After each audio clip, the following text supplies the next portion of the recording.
Assalamualaikum warahmatullahi wabarakatuh. Perkenalkan, nama saya Dan Sasmito. Di sini saya akan melakukan analisa malware menggunakan tool Rexut dan X64DGB. Untuk yang pertama, saya akan melakukan analisa menggunakan Rexut sendiri. Fungsi Rexut ini digunakan untuk melihat perubahan pada sisi registry pada Windows saat melakukan instalasi software baru ataupun aktivitas-aktivitas lainnya yang dapat merubah registry. Di sini tinggal buka yang terserah teman-teman. Kalau di sini saya menggunakan 64 bit pada versi Windows saya. Setelah Rexut terbuka seperti ini,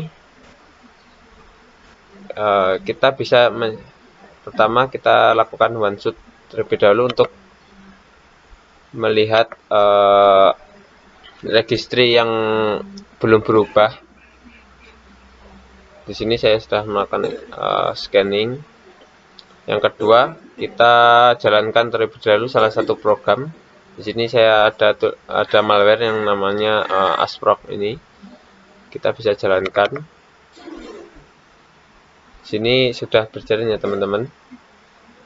Setelah berjalan, saya akan mencoba yang kedua.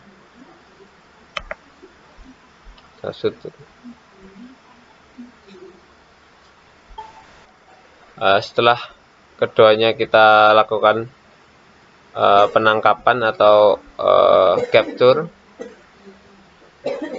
sebelum dan sesudah kita lakukan compare. Kita lihat apa saja yang dilakukan oleh malware tadi. Ternyata ada beberapa perubahan, yaitu yang pertama adalah value-nya. Di sini ada value yang ditambahkan pada bagian HKU software. Di sini tempat tempat registrinya. Sini ada beberapa penambahan dan value yang dimodifikasi ada di bawahnya sebanyak 14. Sini ada 14 value yang dimodifikasi. Yang ditambah dan dirubah di sini ada yaitu 16. Baik teman-teman, sekian tutorial bagaimana cara menggunakan Rexut. Untuk yang kedua, saya akan menggunakan tool X64DGB. Baik teman-teman, di sini saya akan melanjutkan bagaimana cara menggunakan tool X64DGB ini untuk melakukan analisa malware. Di sini ada dua versi, yaitu 32 bit dan 64 bit. Di sini tergantung dengan malware yang teman-teman miliki. Di sini karena malware saya hanya bisa dieksekusi di 32 bit, maka saya akan menggunakan X yang versi 32 bit. Di sini setelah terbuka, kita bisa melakukan open file malware yang kita download. Baik, di sini ada beberapa menu, yaitu pada bagian CPU terdapat ada FPU-nya di sini. Lalu apa saja yang dilakukan saat mengeksekusi programnya pada bagian CPU-nya atau prosesornya, dia melakukan apa saja. Lalu di sini ada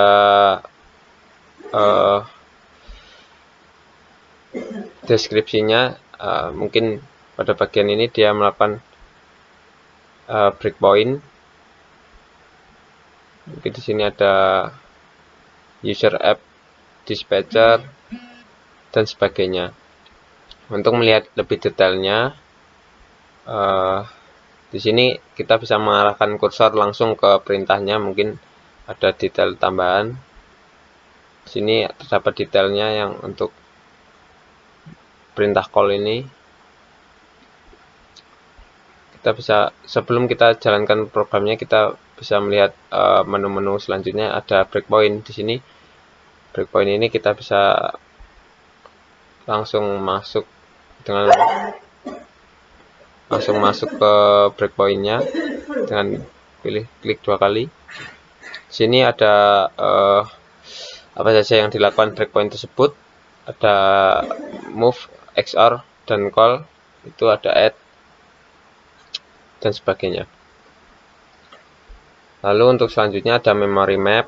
Di sini terdapat beberapa informasi urutan apa saja yang dilakukan oleh memori atau RAM, apa saja yang dilakukan oleh RAM saat mengeksekusi program ini. Apabila ingin melihat detail, kita bisa melakukan klik 2 kali. Lalu untuk urutan call stack-nya, di sini ada beberapa address sebelum dipanggil, sebelum kita menjalankan software, sebelum kita menjalankan malware-nya. Ini ada 4 address dari user, 1 user dan 3 sistem. Di sini dari mana ke mana akan terlihat jelas pada bagian sini. Ada detailnya juga, apa saja yang akan dilakukan, mungkin seperti jam, call, push, dan sebagainya. Lalu ada SEH-nya. Lalu untuk menu simbol ini, di sini ada beberapa modul yang digunakan oleh malware tersebut untuk melakukan eksekusi. Di sini ada cryptbase, SS, dan user32.dll dan sebagainya. Dan di sini ada bagiannya ikut user atau sistem. Lalu untuk patch-nya juga ada di sini, tempat di mana file tersebut diletakkan. Lalu ada menu preference, thread, handle, dan trace. Di sini juga terdapat trace-nya, thread-nya. Apabila ingin melihat informasinya, kita tinggal klik 2 kali. Sini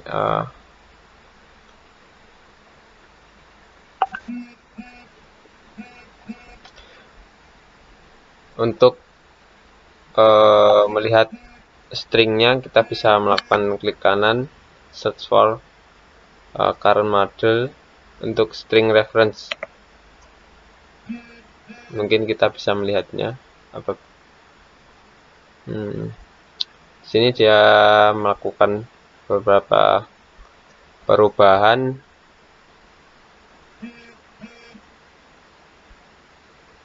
Mungkin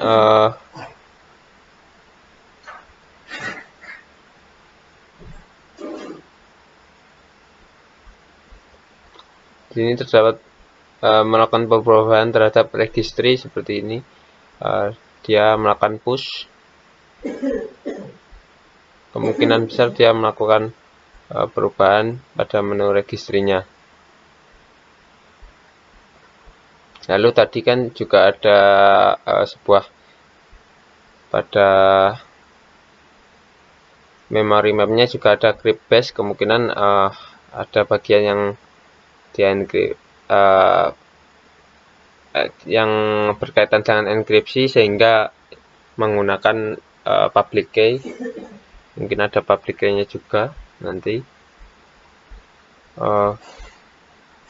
Untuk kita bisa menjalankan malware-nya, kita tinggal run. Setelah run, dia akan melanjutkan ke entry point-nya. Sini entry point-nya. Dia melakukan push EBP. Sini untuk FPU-nya juga berubah. Ada beberapa informasi di situ. Lalu kita bisa melihat stringnya kembali apakah ada perubahan. Saya akan melakukan lihat string reference-nya. Sebelumnya kan dia ada di ntdll ini, yang selanjutnya ini setelah dieksekusi ternyata dia masuk ke D00DLL, dan di sini kita bisa membaca stringnya seperti push apa saja yang dilakukan, lalu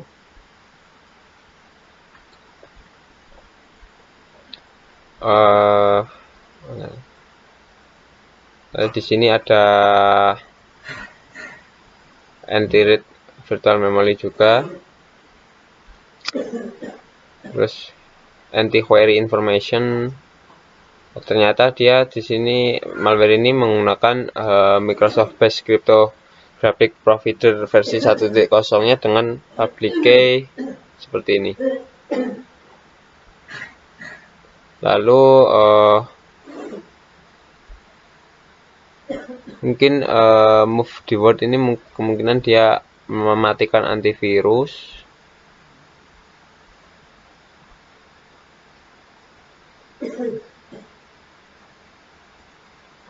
Lalu ada sistem kontrolnya juga di sini yang dia rubah, kemungkinan ada pada bagian registrinya.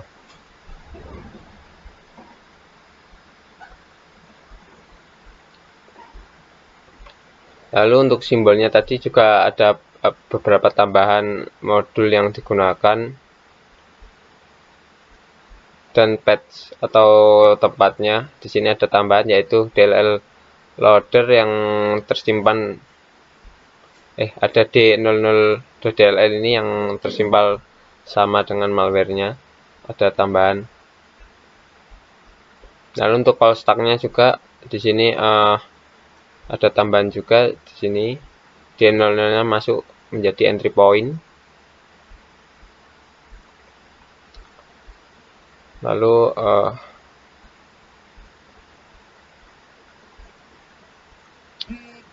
di sini kita juga tidak hanya di sini kita juga bisa melakukan